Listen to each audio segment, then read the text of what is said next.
Imagine carrying a crushing weight up a steep hill, your muscles failing, completely alone. Most see asking for help as the obvious solution. For others, the physical and mental agony of the struggle remains easier to endure than the act of reaching out. This rigid, inflexible behavioral pattern is hyper-independence. It functions as a survival strategy where self-reliance has hardened into an uncontrollable compulsion. What appears to be peak capability and ultimate strength from the outside is actually an invisible psychological prison. Western society actively rewards extreme self-reliance, elevating the one who handles it as a cultural ideal. This glorification traces back to 19th century transcendentalism, particularly Ralph Waldo Emerson's essays on self-reliance, which argued that nothing can bring you peace but yourself. By the early 20th century, this spiritual ideal shifted toward practical, psychological self-advancement. Authors like Dale Carnegie and Napoleon Hill took the concept of the all-sufficient self and turned it into a manual for individualized commercial success. In modern social policy and labor economics, this has evolved into socioeconomic self-sufficiency, a specific metric of success defined by having zero reliance on external or state aid. This cultural framing carries a heavy psychological weight. It creates an internalized belief that vulnerability, or the simple need for assistance, indicates a character defect. Society's applause creates a perfect camouflage.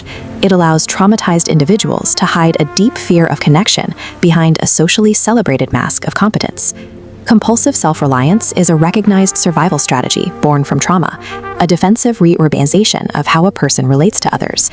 Attachment theory, pioneered by John Bowlby, explains how our early bonds with caregivers dictate these adult survival strategies.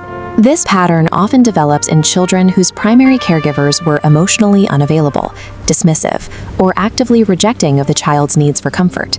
To maintain proximity to an unresponsive caregiver, the child's nervous system draws a survival conclusion. Expressing needs leads to rejection. They learn to deactivate their emotional responses and rely strictly on self-soothing. This adaptation is known as avoidant attachment, first categorized by psychologist Mary Ainsworth. In Ainsworth's strange situation experiments, avoidant children appeared calm and self-sufficient in isolation, while eye-tracking data revealed they were actually suppressing the same longing for connection as any other child. This response is also common in parentified children, who are forced into developmentally inappropriate roles, like managing family finances or a parent's emotional stability, before they are capable of doing so. While this survival mechanism was brilliant for navigating a neglectful childhood, the brain's software rarely updates. In adulthood, the individual continues to reject reliance, even in relationships where it would be safe to lean. This explains the invisible panic that occurs the exact moment an avoidant individual considers asking for assistance. Trust requires a voluntary willingness to make oneself vulnerable. It rests on the belief that another person will act with benevolence, even when you have no control over their actions. The hyper-independent brain processes this vulnerability as a literal physiological threat. To the nervous system, needing someone else feels as dangerous as an actual physical attack. Under the dual process model of attention bias, avoidant individuals exhibit an early automatic perceptual vigilance.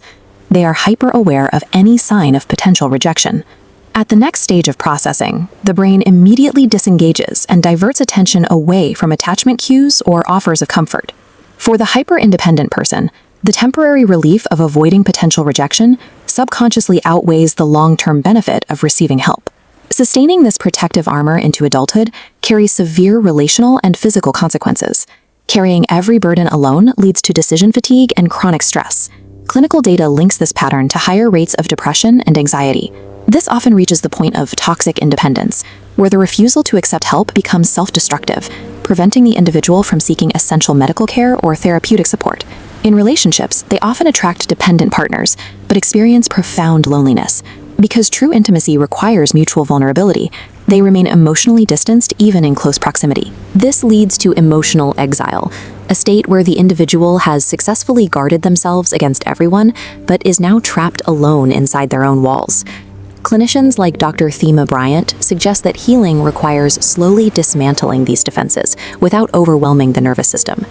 Clinical progress focuses on achieving psychological flexibility, the ability to rely on oneself while remaining capable of receiving support when appropriate. The process begins with low-stakes favors, asking a friend to pick up a small item from the store or a colleague to review an email. These small acts build a new evidence base that the nervous system can use to update its threat assessment.